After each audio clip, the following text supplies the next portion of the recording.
स्वतः करत पास परीक्षा द्यायचो पण नेम फेल व्हायचो, त्यातनं काहीतरी शिकायचो, मीच बघायचो, फेल व्हायचो, त्यातनं काहीतरी शिकायचो.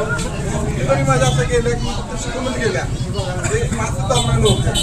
जवळपास 40वर एक्झाम, 30वर मी, त्यानंतर 8 मुलाखतीनंतर सगळ्यात ही म्हणजे मोठी गोष्ट आहे एक्सपोर्ट ट्रेडिंग. विषय हाच आहे की आपण सिनियर आहे त्यांनी सिनियर कमी गायडन्स घ्या, कारण सिनियर चुका केल्या तुम्ही करू नका. आणि लवकरात लवकर मला जर पास व्हायचं असेल तर त्याला ज्यासाठी मागण्यात त्याला विचार, त्याला माहिती असते काय करायचं नाही, बाकीचं जे काय ते करायचं आपल्याला. आणि तुम्ही इकडे हे केलं त्याबद्दल थँक्यू. मी काय जास्त बोलणार नाही कारण मला काय जास्त बोलता येत नाही.